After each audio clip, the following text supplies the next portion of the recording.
Welcome back to Mental Health Matters. Today we're doing a follow-up show regarding seasonal affective disorders, or SAD, and talking about, especially here in the Midwest, we're in Iowa, broadcasting in Fairfield, Iowa, and it really affects so many more people than you think it does. And so it's also called winter blues. That Dr. Norm Rosenthal, a famous, wonderful psychiatrist at the National Institute of Health, came up with years ago, who's also written some unbelievably other great books like Supermind and Transcendence, a book that I happen to be in, by the way, that he interviewed me for. Anyways, we're going to talk about that and much more with our great co-hosts, Nicole and Promila. And hello. And you are listening to Mental Health Matters with Dr. Scott Terry. Today, check us out and see what we can create for us. So, all right. So, anyways, you were listening to KRU 100.1 on your FM dial, where the shows are archived. They're also archived at Ardent Counseling Center's YouTube channel, or you can go to ardentcenter.com. That's ARDENTCENTER.com, where you could also email me. There's a link to email me regarding the show, other shows, other ideas, other thoughts, on and on. But also, you go to the media tab and you could watch videos, YouTube videos, which are really cool, by the way, because there's like this cool video stuff below, as well as other shows that you could look at as a podcast or YouTube and, iTunes, on and on. All right, enough of that kind of silly stuff. All right, do check us out and do participate. So, Nicole, tell us about yourself and tell us why we're talking about SAD again.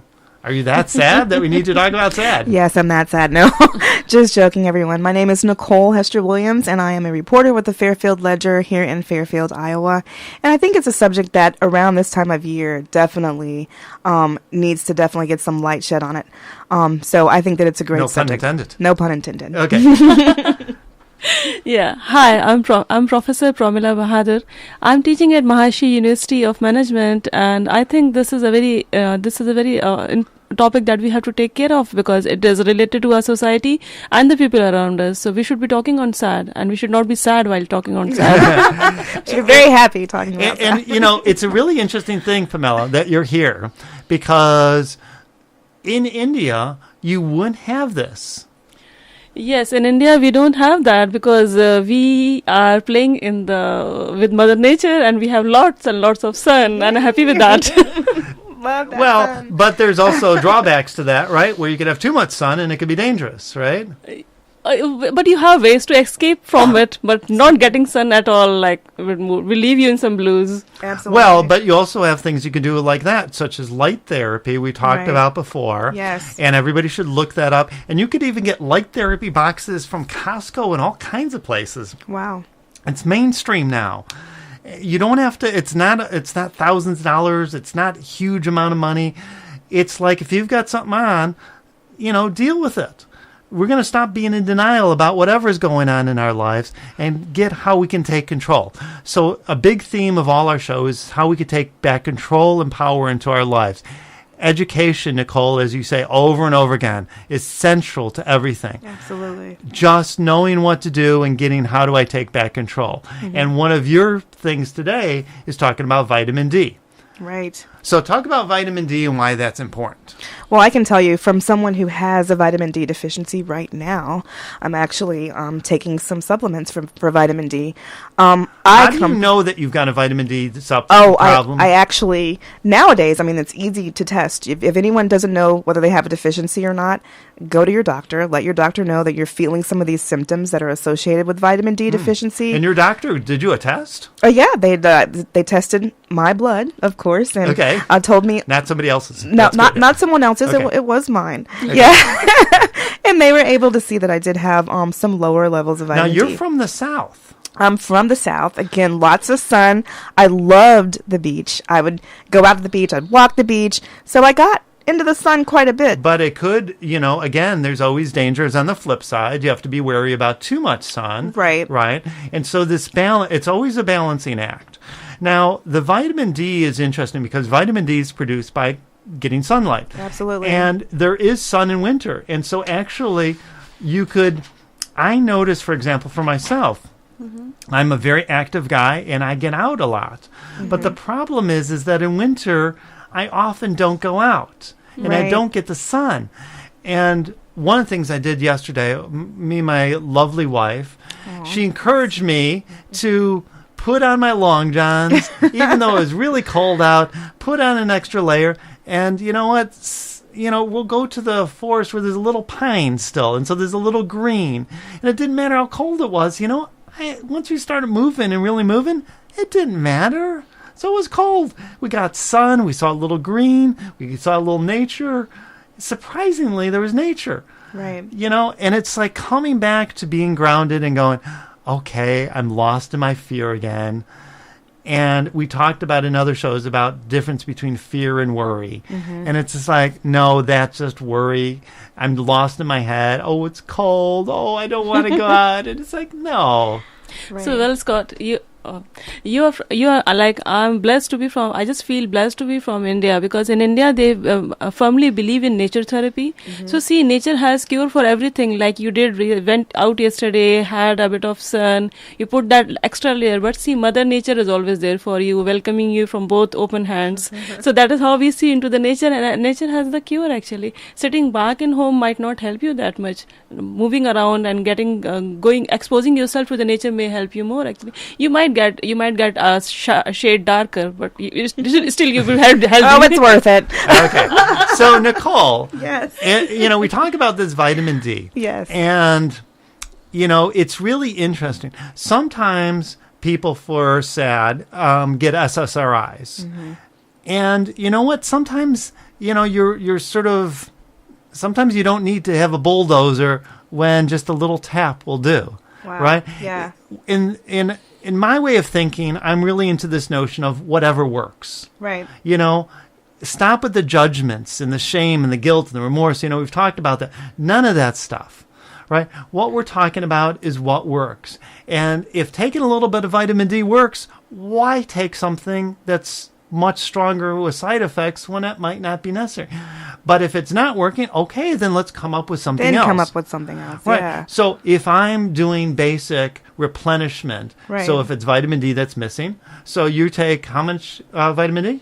Oh gosh, I hesitate to say because that's not for everybody. But okay. I take 5,000 right now. Okay. I use a vitamin D. And so that's actually not excessive.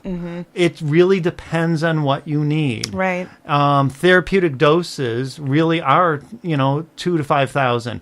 And it really depends on, again, what you need. Right. But one of the really interesting things we were talking before the show about was, people might not know this from listening to you, but you actually happen to be of a different ethnicity. Right. I'm African American. Okay. And so why does that matter? Well, because I have so much melanin in my skin. And so with that melanin, I mean, everywhere that we're from, there's a reason that we look the way that we do. Okay. So with that melanin in my skin, it actually prevents some of those UV rays from getting deep down in there. So, okay. But that can also be not so good if I'm living in a place where I'm not getting quite that much sun, because then I'm not.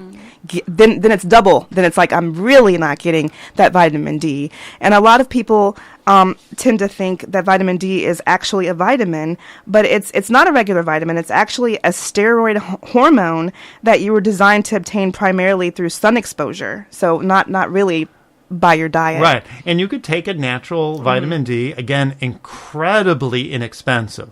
So we're not talking sun and the moon. Right. A light therapy box could be, $100, $150, and maybe you need more of that.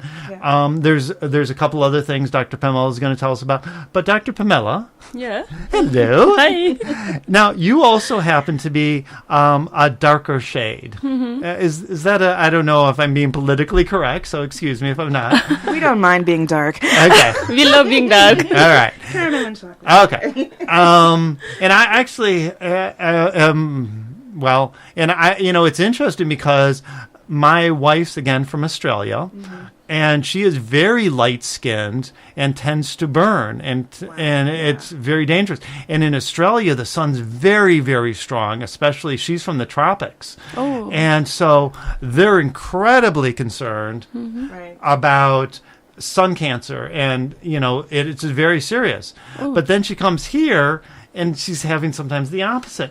And again, so it's everything keeps coming back to simplicity and balance and what works and what doesn't.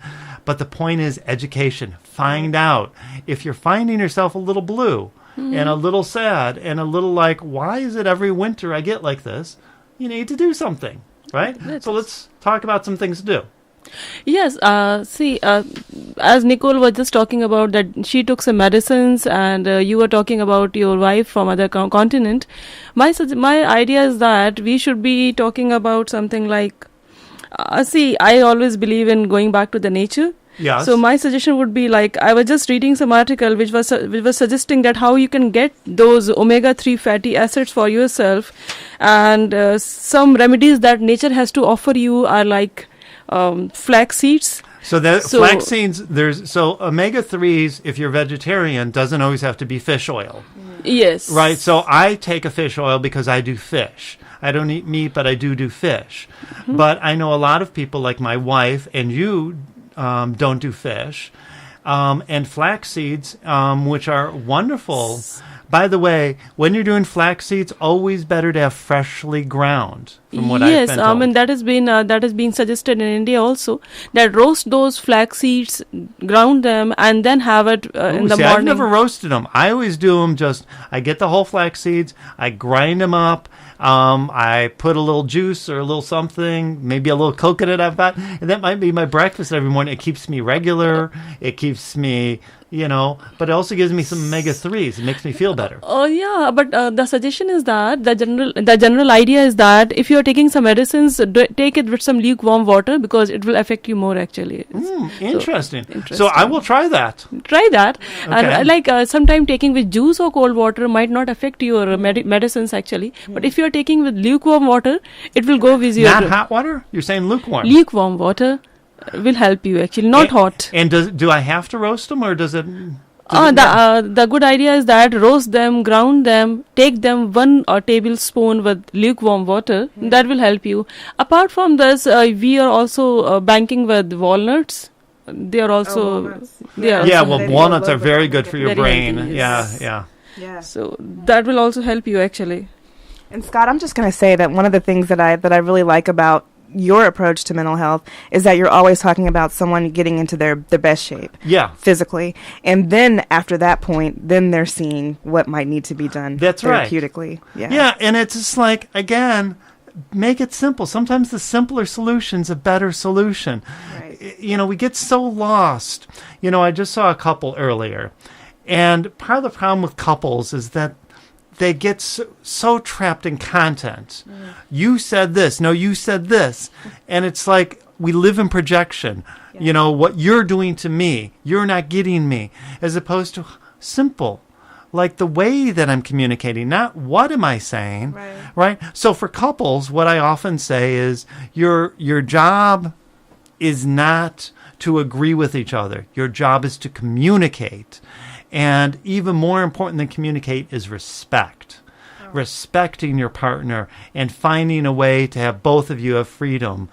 So I know that's kind of like way tangent points here, but it's really about the simplicity. If you're having, be in touch with what you're feeling. And then go, what do I do about it? So obviously doing the other things like you do for any depressive, right? So any depression, what do? You exercise, brain stimulation, right? Blood flow to the brain. You're meditating in a way that affects brain stimulation. The one I really, again, like, I know we're in Fairfield, but some people aren't, is this transcendental meditation because it affects the brain chemistry so specifically. I know some people are against it, some people are for it. I don't really care. I'm not saying that. I'm saying, as a clinician, I'm concerned about what works and getting out of philosophy for a moment. I know that'll offend both sides here, but I'm not here to be politically correct. I'm here for what works. And so So what works? So Scott, see, I have something very interesting in what works. It is get outside. Oh, I saw that. Get outside. Get out. Get that sun. Even if it's cold and the sun is out, just get outside. Well, Bundle another up and get effect outside. of being outside, and it's been shown over and again to be more important and better for your physical health, is because if I'm outside, what am I doing? The ground is uneven. I have different things that I'm seeing. I've got to adapt over in every single step. I'm adapting to where I'm at. Ground's going up, ground's going down, ground's uneven. There's trees here, there's little bunnies flying around. It makes me have to refocus. Yeah, feel that breeze, feel that nature. Yes. It will like feel that cold air on your face. I mean, you're going to love it actually. So, by the way, you're listening to Mental Health Matters with Dr. Scott Terry. I And think you're Pocahontas, honestly. okay, we got the Pocahontas thing going on here. Okay, so Mental Health Matters. Today we're talking about seasonal affective disorder, but we're also talking about, again, really just learning to listen to your body. And if every winter you're having something going on, something's going on. Okay, stop with the judgment. Stop with the, I've got to bring out the army and just take a pill and shove it down. Sometimes the simpler is the better. Start with what's easy. If Just want to add something, Scott. See, I just strongly suggest be natural actually. Go with nature. That would be a really great thing actually. See, I was just coming across this, that open all your windows, let fresh air, light, get inside. Wow. That would be great. Wow. How simple is that, though? That's So so you start, simple. Yes. but the other thing which I always emphasize, so let's say I go in nature, and let's say I'm all wrapped up, I'm getting nothing done, even my face is covered, my eyes are covered, right? So I'm not getting any sun at all. Why is it still good for me to be outside? And for that answer, I will take you back to that your punching line, fear and worry. So why are you covering yourself? Because you are worried actually, and being worried will give you more problems. Leading you down a bad path right there. Right. But also, it's not just what I do, but how I do it. Right. And so allowing myself to exercise and to connect to the environment and the world around me changes not just my brain chemistry, but it changes this sense again and again where I feel more empowered. Absolutely. Okay, it was cold, but you know what? I dealt got with out it. there. I Yeah. got out there. Yes.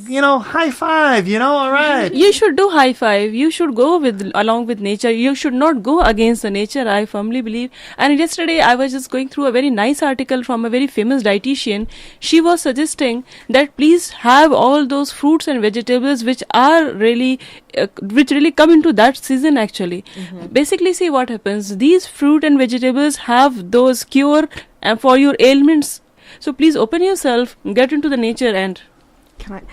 I'd like to say this, and I definitely agree with that. I'm going to say this. We're in Fairfield, and in Fairfield, a lot more people are I shouldn't say a lot more people are natural. A lot of people here in this community embrace that. They embrace nature and very holistic ways of healing.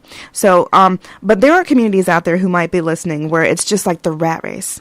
Every day, just getting up and just going forward and just trying to make things happen. And as Americans, a lot of times we're just trying to make things happen. I gotta get out there, gotta do it, gotta go. Right. You never have it. A lot of times they don't have that opportunity, or they don't feel that they have that opportunity to get into nature. And I would just say that I think it's important for us, regardless of where we live, regardless of where we're from, to think about yourself for a moment. And we don't think about ourselves a lot of the times. Think about yourself for a moment and invest in yourself that 15, 20 minutes. Here in this article that I was reading, even for vitamin D deficiency, 15 minutes in the sun. That's it? 15 minutes in the... Well, if someone were to burn, he says, if you burn at 30 minutes, we'll stay half the time that you burn. 15 minutes. That's going to help you. That's going to go a long way than if you're not doing it at all. Right. So I think, as they say, less is more. Well, less is actually more in this. Get out there. Maybe it's a whole lot less than what you did whenever you were younger, but you're still giving yourself more vitamin D, and you're getting yourself out there and doing more. So rather than spending time with doctors like Dr. Scott, spend some time with nature. That's okay. I don't need any more clients. If you need to see me, come see me. But, hey, if anybody needs me, all right. But the point is that... Come see him. Come see him. Yeah. Okay, but the point is that I keep coming back to this bigger picture, right? Even if it didn't do anything, the fact that I got out and I took back control, I didn't get lost in my worries. Oh my God, it's cold. Oh, I don't want to go out. Oh, I'm so lazy. Oh, I'm so tired, right? Being tired and lazy inspires you to be more tired and more lazy. Yeah. And one of the things we talk about, right, you were just talking about food, and we also talk about sleep. And again, that 7.5 to 9 hours is essential. If you're getting more than 10 hours because it's winter and you're finding yourself shut in, it's actually really bad for you. Wow. And so getting too much sleep is not good either. See, again, I would strongly recommend that nature has all the solutions. So if you're really going along with the nature, like sleeping around between 9:30 to 10 in the night and getting up early. Circadian rhythm, by the way, that's best for circadian rhythm. Yeah. Go on, I'm sorry. So that would be really nice. Actually, you are trying to get in sync with the nature. You will feel good. Your food will digest easily. You will have a fresh mind to start your day with, and definitely you won't have any of these syndromes. And you don't have to see the doctor. Actually, just see some nature, and that is more beautiful, I can bet. So though Dr. Scott is handsome, but you will love the nature. The old man. I think we've said that a couple of times today, right? Yeah. All right. So take a picture of me and then walk around. I tell you. So that will motivate you that, I love nature more actually. Yeah, I love nature more than me. Very good. So the point is to get out and do something, right? Right. Take back control over your life. And, in a future episode, we're going to talk about productivity. And really, Kyle and Elizabeth are wonderful, and they've been here many times before. And we're going to talk about productivity. So, Scott, I have a quick question. Yeah. Can you suggest our audience some very nice place where they can go for a walk and they won't find you? Perfect. Where they won't find me. If you see me, run. Okay.